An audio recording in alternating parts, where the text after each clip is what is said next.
Hi, I'm Ravi, And I'm Shell, and you're listening to Two Lost Souls. the podcast that guides you through the journey to becoming a CBT therapist.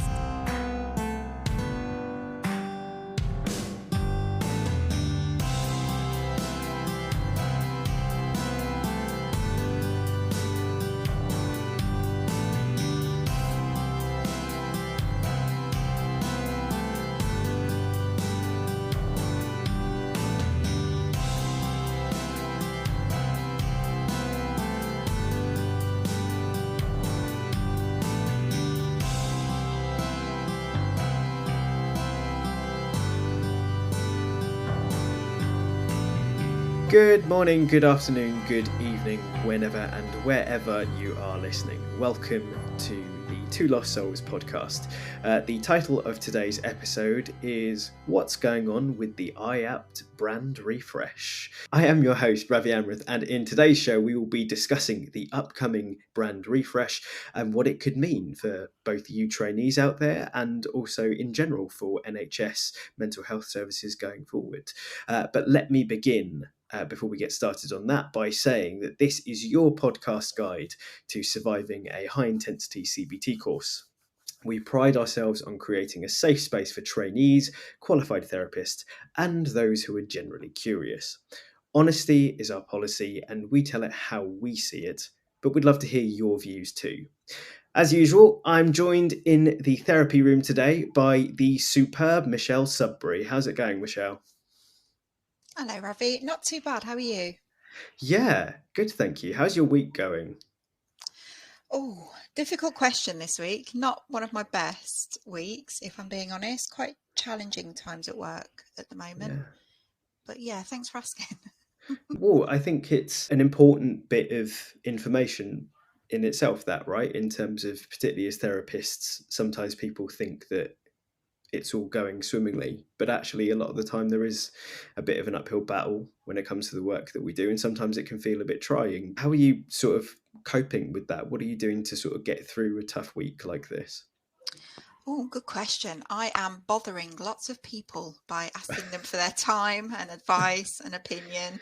And yeah, I'm really lucky. I've got a great kind of support network around me, loads of people who are willing to just drop everything for 5 minutes and give me their ear. So yeah, very, very lucky. It's one of the loveliest things about working in a team like the team that I work in. So it does come with challenges, but also lots of lovely stuff too. Got you. And as someone who has the pleasure of working with you, I can definitely say that that's quite a balanced sort of relationship as well. The amount of times that you've obviously been there as a port of call when other people have needed support as well has been really useful and really helpful. Yeah. So just knowing that it's a bit of a circular thing and something where people are willing to help each other out, it sounds like a really nice thing. So I'm glad Yeah, that's something it is. you can It's make lovely. use of. Thank Yeah. you. Thanks. That's okay. Before we move on with the rest of the episode today, let me just remind all of you out there that if you have any particular questions or topics that you would like to see covered in Two Lost Souls going forward, reach out to us on Twitter at TLS_pod or at our email address, which is twolostsoulspodcast@gmail.com.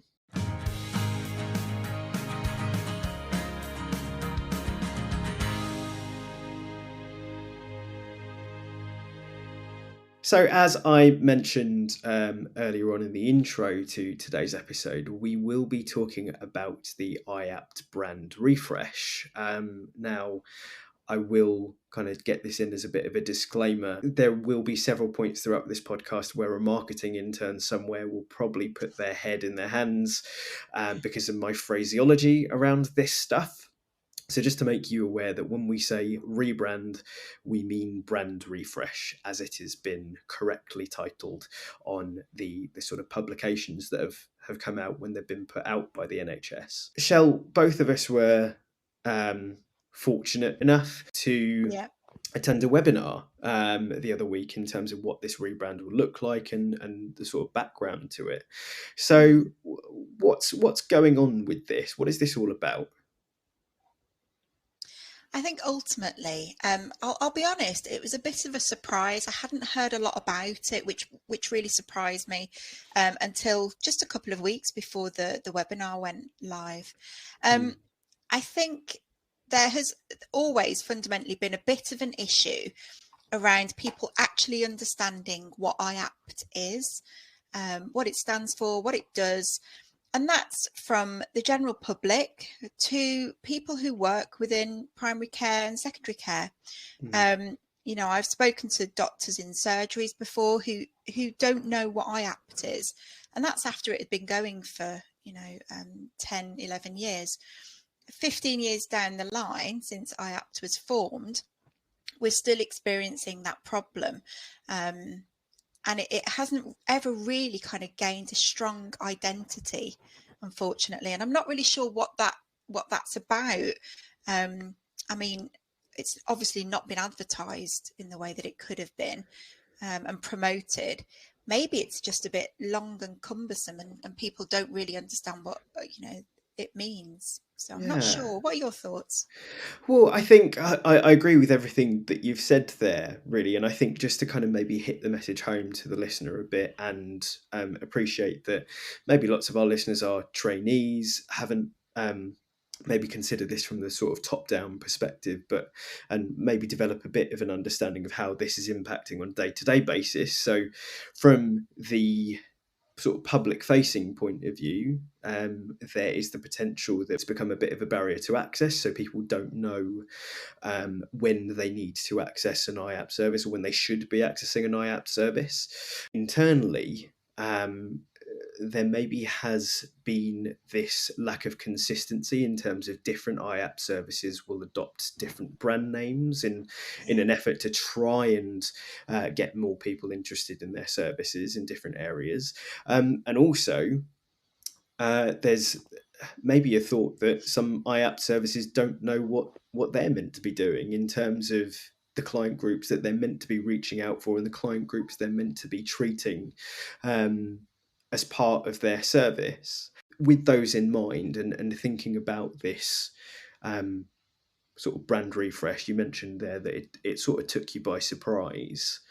What was your sort of first reaction when you heard that this was in the works? I think initially I was quite pleased actually. Mm. I don't think it's been very successful. And I think, 15 years is quite a long time to try and get it into everyday vocabulary amongst the public and professionals, and it hasn't happened. So something's needed to change, I think. That being said, I quickly became very unexcited. I don't think it's a kind of dramatic change. No. And maybe that isn't what's needed. I'm not really sure.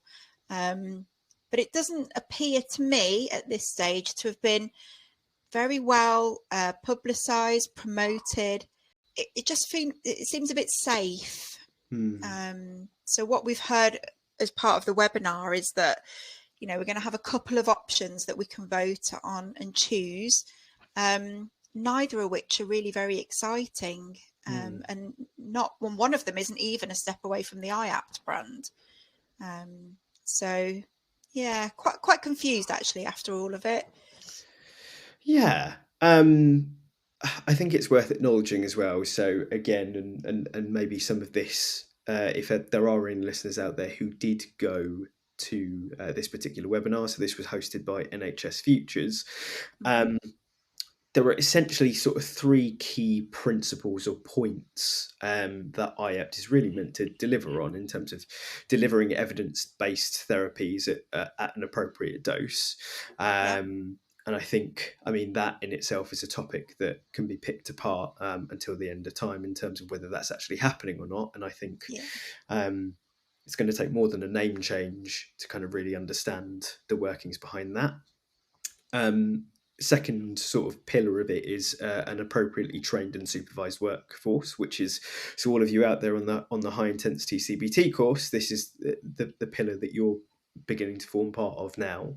And also routine outcome monitoring. So again, those of you out there who've recently joined an IAPT service for the first time and might be questioning why you're having to do your PHQ and PHQ9 and GAD7 every single session. This sort of fits into that sort of strand of work, and actually having attaching some numerical data to what can often be quite a qualitative process. Yeah. You mentioned there that some of the changes that are being suggested aren't really too far away from what we have now. Particularly one of the options there is it sort of keeps a tagline being part of the Improving Access to Psychological Therapies program, for example. Yeah. What would you like to see if this was something that I suppose was to have a huge impact, and if it was something that maybe solved most of the problems that we face in IAPT services as a result of branding? What should it do differently, and what would it look like? I think for me that they're kind of missing a trick by just focusing this all on what we're called. So you made a really good point, the three key principles of IAPT. I think more investment in those areas, making sure that actually, an IAPT service is in itself IAPT compliant. The one area they're doing very well with, I think, is the well-trained workforce. I think IAPT services are incredibly stringent in their recruitment. The courses that are available are incredibly comprehensive. The training is really, really good, but then actually we're training people up to fit into a service model that isn't in place, which can cause lots of frustrations and challenges in itself. So I think as part of a brand refresh, really missing the trick of adhering closely to those values that they hold, the principles of IAPT. And maybe if we're keeping the name, that's fine. That's absolutely fine. If we're promoting it really well, we're making it in everybody's awareness, so it does become a household name, and that actually it's consistent across the country.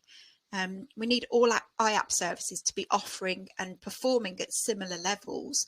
We've got lots of discrepancy, so it can be a little bit of a postcode lottery as to your wait times.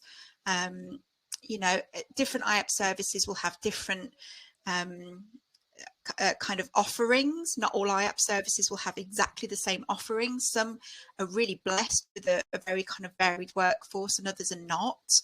And I think that's the thing that I would like to see rebranded or refreshed. Got you. And so what I'm getting from what you said there was two main themes of sort of consistency and compliance. And just to play devil's advocate for a minute, as you do have to sometimes, being a podcast host or indeed a therapist, do those things really fit in with what we're doing, though, in terms of we treat the human condition, and the human condition fluctuates, it changes dependent on where we are, and different places and circumstances will require different things. So is it maybe too much of a big ask to have consistency and compliance in a service? I think that's a really good point. But, just the phrase offering the right treatment at the prescribed dose. If you think about what IAPT is designed to do, it's there to treat these common mental health conditions using evidence-based practice. Now, the evidence isn't changing from service to service. The evidence stays the same. But what can happen is that different services will have different entry requirements. They'll have different criteria for what step people are treated at. They'll also accept clients who sit outside of steps for a variety of reasons, but it happens. And as a result of that, you're not offering the prescribed dose. No. You can't. You're not in a position to do that. You haven't got a workforce, perhaps, who are trained to offer the prescribed dose. And I think that's really what I mean when I'm talking about offering a consistent service. So, if I live in London and I access an IAPT service, I want to be treated the same way that I would be if I moved to Manchester and I needed the same treatment. Medications don't change as we go across the country. I mean, they do, Again, sometimes it's postcode lotteries. But if I'm prescribed citalopram for my mental health at 20 milligram or fluoxetine at 20 milligram in London, I'd get exactly the same in Manchester. So why is our therapeutic offering so different? Why does it fluctuate so wildly? Yeah, that makes a lot of sense. And I think, again, maybe to bring the message home to some of the listeners out there who might be going, well, how does this affect me? I think, particularly in terms of not offering the prescribed dose, or again trying to treat someone who maybe doesn't fit within one of those steps on the model, Yeah.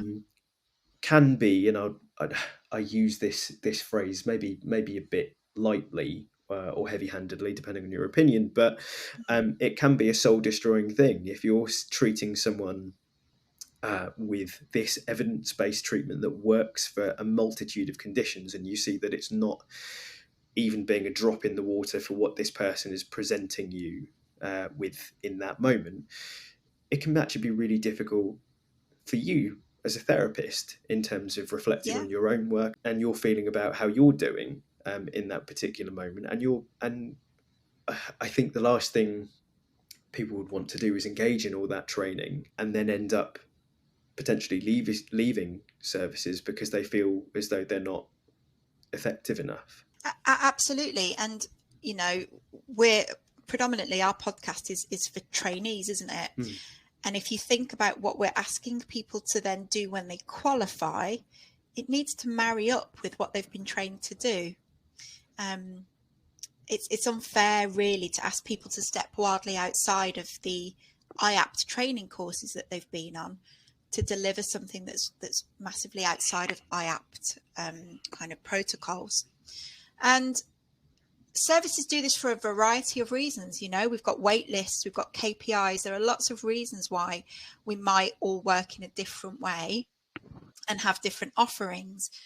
But it can be really problematic, and it can be unfair. It can be unfair for the people accessing the service, and it can be unfair for the people trying to work in those services as well. Also, to add to that, just to give my feelings about how this process of the rebrand is actually going, I think in a way we've been approached quite late. So just so everyone knows out there, there is currently a stakeholder survey that is live. And we will link to it in the show notes. So that means, I mean, if you are an IAPT worker, if you are a trainee, if you are a service user, no matter what your connection to IAPT and or the IAPT brand, I think it's really important to actually put your views across as part of this process.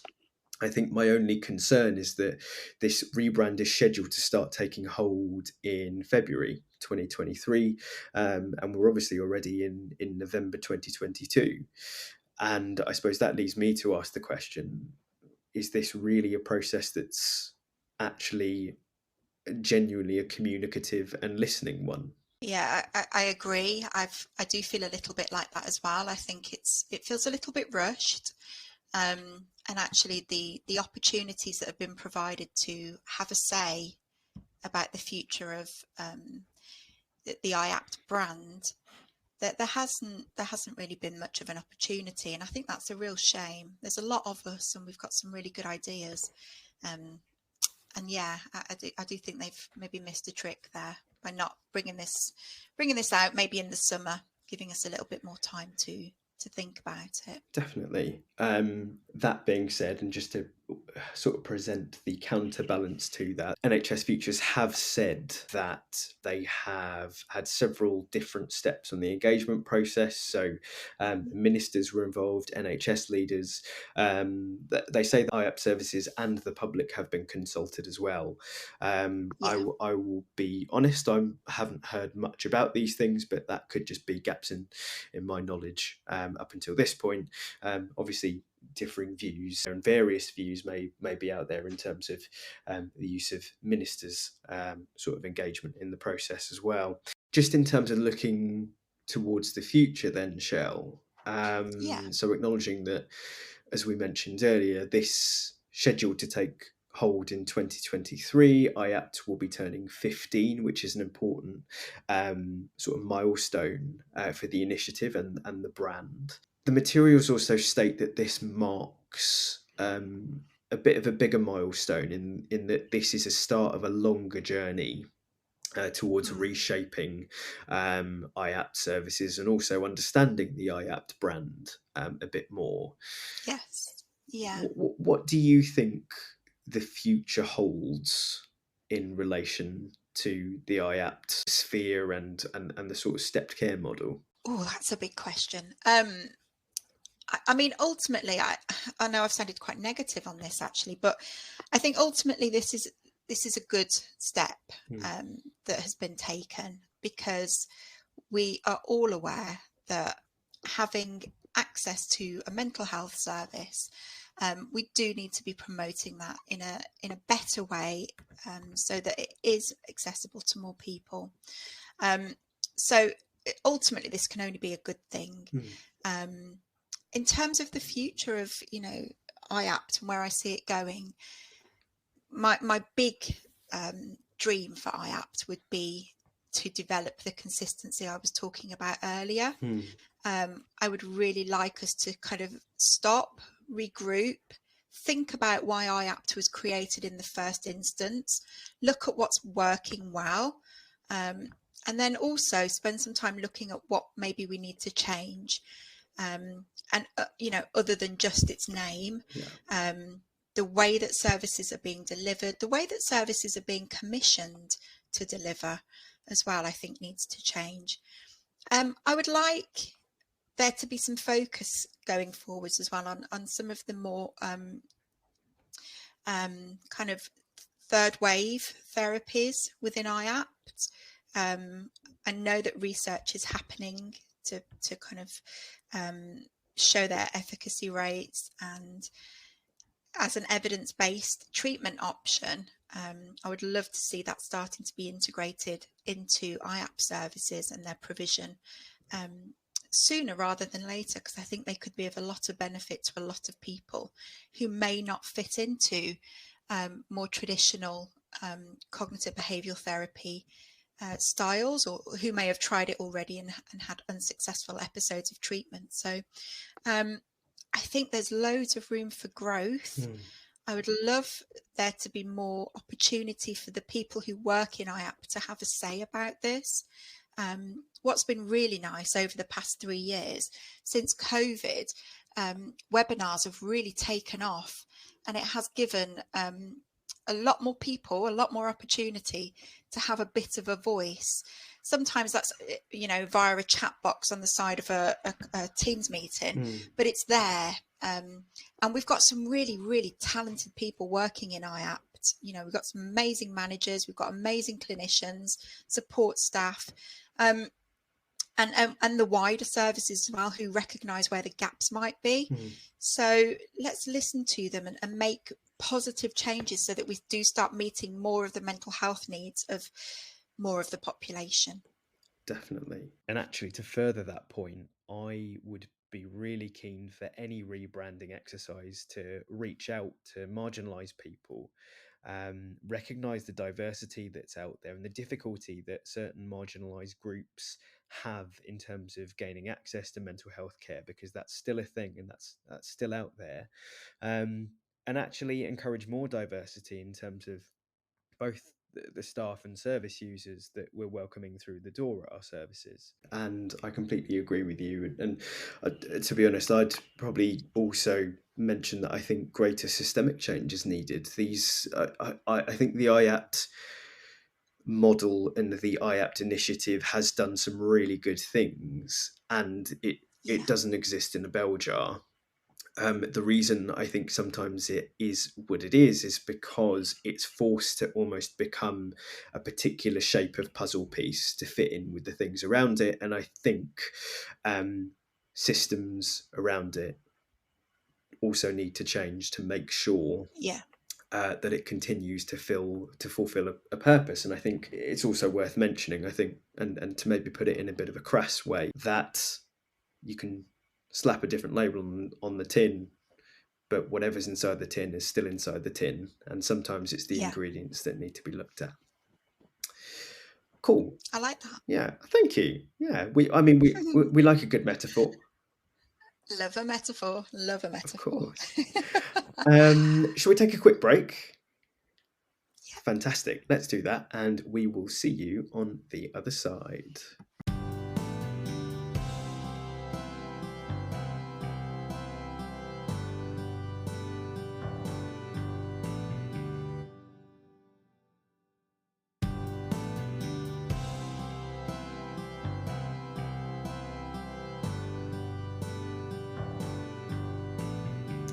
Welcome back to this episode of Two Lost Souls.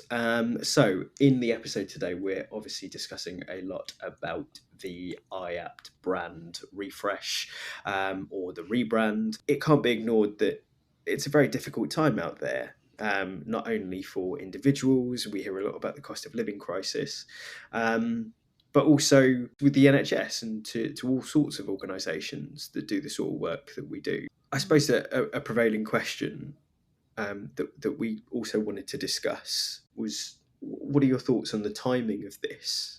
Yeah, no, it makes sense, doesn't it? Because as you mentioned, we're coming up to the 15th anniversary of IAPT, so I guess it feels kind of poignant in that respect to do some reflecting, see what needs changing. But unfortunately, we're just off the back of, a kind of worldwide pandemic. We are living in incredibly uncertain times, and people need a little bit of stability, don't they, at this point? And there's no money. There's no money anywhere.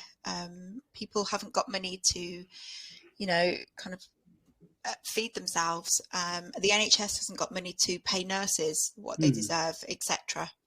So we've got other things that maybe are going to take priority for the funding that is available. There's been a huge debate, hasn't there, about, the NHS being a 24/7 service. Again, I can see that's reared its head this week. And I don't think anybody disagrees that is, a really important thing. We've got really long waiting lists across all services, mental health, physical health, everywhere is really struggling. So I'm kind of wondering a little bit about the need to spend what could run into, millions. And that sounds like a really, really high figure, but nothing that is done in the NHS ever comes cheap. And there are lots of IAPT services and lots of external services that support IAPT that would need to consider the financial implications of a brand refresh, having to change all of their merchandise, their correspondence, their logos. That stuff doesn't come cheap. And I'm wondering if that's been considered as part of this refresh. Definitely, and I think there are some people out there though who would sort of say that yes, it does obviously involve some costly exercises. However, it is a sort of speculate to accumulate sort of thing in terms of actually providing benefits in the long run. And I'm wondering what the response is, or what the response could be to people who also say, then, well, if we're not going to do it now, then when would we do it? Yeah, I mean, it wouldn't be kind of never do it. But perhaps, investing a little bit of that money on a bit of advertising of services. I remember, so the service I work with, we did something to try and improve access a few years ago. And that involved us sending a text message via GP surgeries to everybody who was registered with the GP that fell within our catchment, just to remind them that we're here. And that was really costly. That cost thousands just to do that. So I am curious as to how much a full IAPT rebrand is going to cost. And whether we can justify doing the full rebrand at this stage, or would it be better to scale it back slightly, acknowledge that it still needs doing, but maybe stagger it over, a few years, and yeah, and think about how much it's costing and where that money's coming from. Of course, got you. I mean, you spoke there about this strategy that's been used where we work in terms of using GP surgeries as a vehicle to market the service. What else sort of strikes you as a bit more of a sort of low-hanging fruit, so to speak, option that maybe should be considered before opting for another rebrand? I think internally we could be doing a lot more to help our colleagues promote IAPT to the general public. Mm-hmm. And I don't think that would cost as much money. So things like internal comms, IAPT services, attending other team meetings, you know, to really just raise awareness within the NHS and the kind of wider NHS services and structures, because then, you know, it's almost like a word of mouth approach at that point, and that's quite cheap. So if you've got your midwives, your health visitors, your diabetic nurses, your asthma nurses, long COVID clinics, GPs, and all of the kind of other community services that are available, knowing exactly what IAPT does, how they can access it, how they can support people to access it, that in itself would be really, really useful. And a kind of big campaign around that, I think, would be a lot more cost effective than, you know, asking all teams to have the same name at a cost of God knows how much. Got you. Well, do you think there are any other sort of implications and ramifications for staff as a result of this rebrand as well? Yeah, definitely. I think actually for the IAP teams that are within the NHS already, perhaps not so much, but we have a lot of, you know, kind of third sector services who are commissioned to provide IAPT treatments. And their names, their identities are probably a lot more personal to them than, you know, than ours might be. I'm thinking about, you know, the Healthy Mind type brands and the consortium type brands that sit amongst us. And, you know, they've chosen their names. I'm not saying that NHS IAP services haven't done that, but the vast majority of us are called, you know, our location and a talking therapy service, etc. So I don't think we're kind of invested in it in the same way. But for private and third sector services, I can see them having a bit of a loss of identity, actually, lumping us all in together. And I do kind of worry about how that might land and impact the people who work for those services, who might be really proud of the, you know, the service name that they've already got, because it means something personally to them. Yeah, of course. And knowing, I mean, you mentioned sort of third sector provided services as well. So knowing that in certain cases that can be quite a bit of tension actually between the provider Yeah, really wanting to stamp their mark on the service and let everyone know that it's their brand that's providing this service on behalf of absolutely. the NHS. Whilst also maintaining brand consistency across the country for the NHS as well. So I can really resonate with that being a bit of a conflict. And I suppose logistically as well. So you spoke about sort of things like the Healthy Minds branding as well.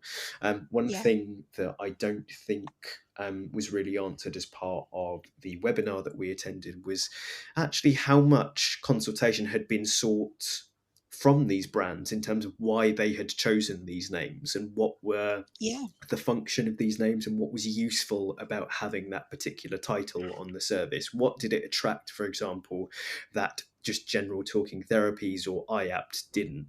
And I think it would be really good to actually hear some insight and some data into what that would have actually looked like.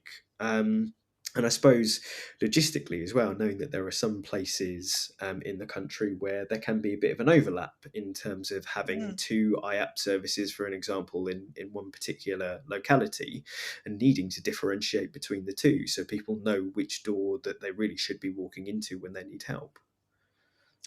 yeah. That's a really good point. I mean, often they'll just pop on a east or south, or which is great.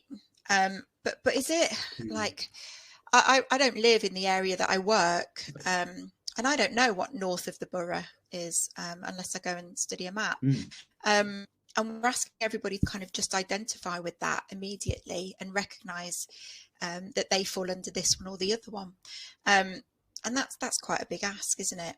And the other thing is that because this hasn't been very widely publicised, at least not to my knowledge, so I could be wrong, please prove me wrong, but there may be a lot of services that have recently had a rebrand or a brand refresh of their own, and have invested money, time, have gone through consultation periods, have spent a lot of time really investing in their service, only to then discover, maybe 6-12 months down the line, that work will all need to be undone and changed again.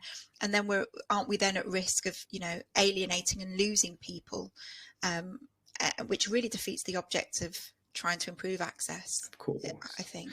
Well, you said two really important words there: improving access. So not only are those important pillars of what they're trying to achieve with this, but let's remember that it's also in the original name for this scheme of work as well. And speaking of, and sort of twinning that with something that I spoke about earlier in terms of understanding the function of why different names were chosen, and taking almost a bit of a data-led approach on things sometimes. I noticed, Shell, that you did your own little piece of research as well on Twitter and had a little bit of a vote. What was the question that you asked, and what are the results that have come out of this? So the question was very simple. I just wondered how many people had I actually knew what IAPT was without Googling. So did they know what IAPT is, what it stands for? And of the people that voted, 53.8% of them did know. I suppose, this isn't very scientific at all, because obviously my Twitter, I will have a community around me of perhaps therapists, people who work in the NHS, and people who work in IAPT. So I would expect them to know what IAPT is, really. But 46% of the people who answered didn't know what it was. And I think it's quite close, isn't it? I think you likened it to Brexit. It's pretty close. And that is quite sad, isn't it? 15 years later, almost half of the people asked didn't know what IAPT meant. We had a couple of people who had a stab at kind of working it out, and they weren't far off, actually. But actually, it hadn't worked, has it? And that, obviously that's why they're initiating this brand refresh at this stage, which is good, but bit of a shame.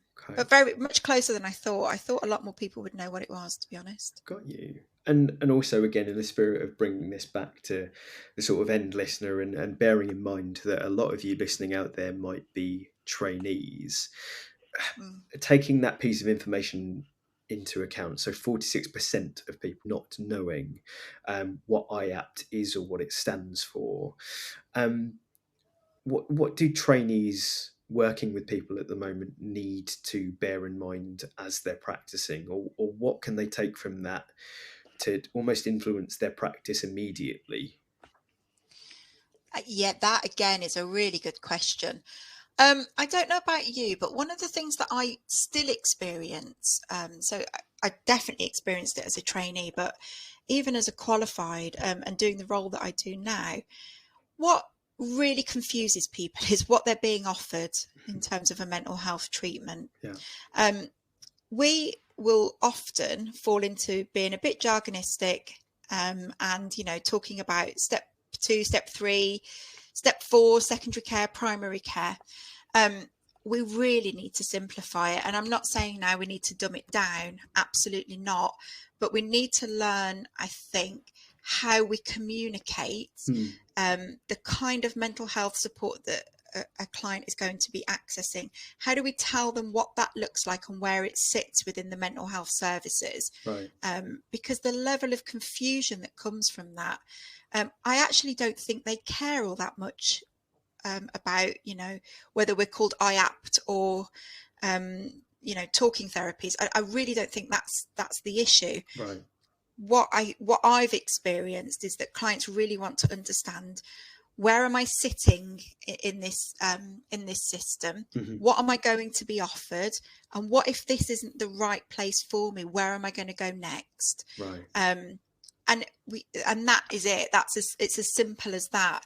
So, I think maybe the IAPT branding is much more about us as professionals than it is going to be impactful for clients.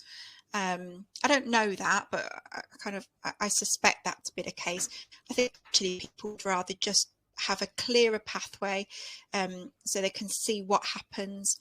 We've got enhanced primary care mental health services, we've got IAP services, we've got secondary care. Secondary care is called all sorts of things. You've got your mental health liaison teams, you've got your home treatment teams. It's really confusing, and it's confusing for me on the inside. So God knows how clients feel trying to navigate their way through these systems. 100%. And I think my takeaway from what you said there personally is that sometimes it doesn't matter what something is called as long as you know what it's going to do. Absolutely. Yeah.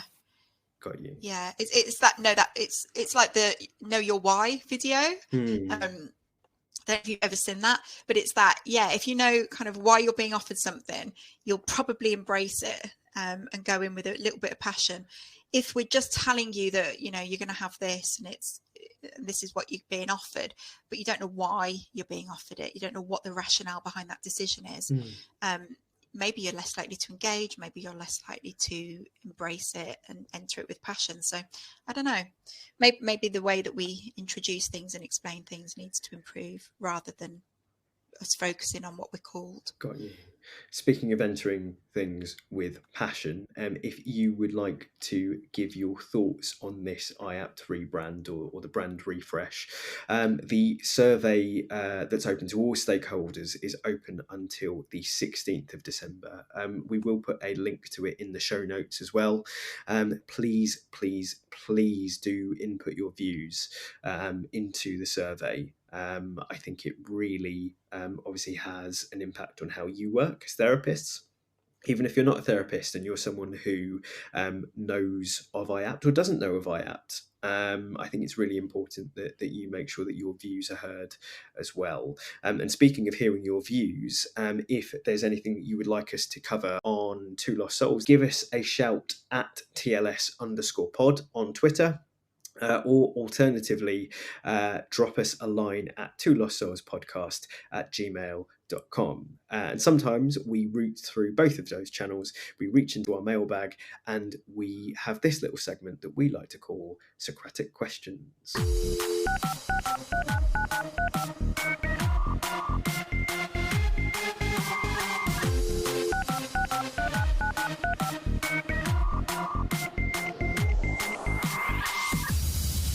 So, we're doing something slightly different for not only today's episode as a whole, but also for today's Socratic Questions segment. And the inspiration for what we're going to be discussing, or the question that we actually have for you, comes from at Farheen56, Farheen Patel on Twitter. Who said, I need some CBT therapist friends. Is there anyone out there trying to get through these case reports, and I need someone who can understand my pain? And so we had a few questions in response to that. Yeah, we did. Namely, we put our heads together and we had a bit of a think about this, and we were just wondering if anyone would be interested in starting a little bit of a CBT therapist community. We know that there might be, as usual, quite a variety of views out there on this. There are certain people who sort of shut the laptop at 5 and don't want to think about CBT until they are brewing their next cup of coffee the next morning. However, there are some people that would like a bit of a support network around them, and would like an opportunity to meet like-minded folk who are practicing in very similar approaches. So is that something you would be interested in? And if so, where would you like to see it? Would you like it on Facebook, Reddit, Discord? What platforms appeal to you? And also, more importantly, what would you want it to do? What would you be looking for from that community? Yeah, I know that very often when you're in a cohort at university, you'll create your own little support groups. We certainly did that. I know we spoke about that at the beginning, like the WhatsApp type support groups. But yeah, a kind of wider CBT trainee community. I think that might be a really lovely thing, actually. That idea of sharing tips and experiences from different universities and training experiences and then placement experiences as well. I think that could be a really lovely resource. Definitely. And kind of linking that in with what we've been discussing throughout this entire episode, sometimes it's really fascinating to discuss how things are slightly different across the country in the services that you have. And there's no end to the amount of learning you can get by discussing things. Even though, someone's working in a very similar service in terms of name, they can be doing some radically different things to you. And there's always stuff that we can take and maybe try and mold into our own practice. So it's a really useful tool for reflection as well. So we have put those questions out there to you. Please let us know, either on Twitter at TLS_pod, or as I mentioned earlier, via email. Our email address is twolostsoulspodcast@gmail.com. Two spelt out, by the way. So it's TWO Lost Souls podcast@gmail.com.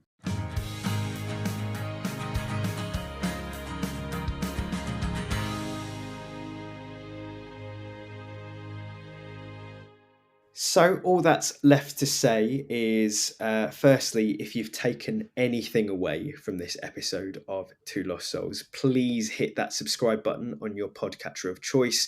And if you know anyone who'd benefit from any of this content, please recommend us to your friends. It really does help a huge amount to us, and it means a big amount to us as well. Alternatively, if you're feeling generous, please feel free to donate to our Ko-fi at kofi.com/TLS_pod. Finally, if there's anything you'd like to see us discuss or any questions you have, give us a follow and drop us a line at TLS_pod on Twitter or at twolostsoulspodcast@gmail.com. Just to round off today's episode, I'd like to say a big thank you to Shell. Thank you, Ravi. A big thank you to all of you out there for listening, and also let you know that researchers have been examining the effectiveness of CBT treatment for unpleasantness. It won't make it into nice. I really like that joke. I'm really glad we've found one punchline that works. Yeah, love it. Fantastic. Hopefully that's the first of many that will get a laugh, but we'll find out. Thank you all very much for listening, and we'll see you next time on Two Lost Souls. Two Lost Souls was presented by Ravi Amrath and Michelle Sudbury. To get in touch, contact TLS_pod on Twitter or email twolostsoulspodcast@gmail.com.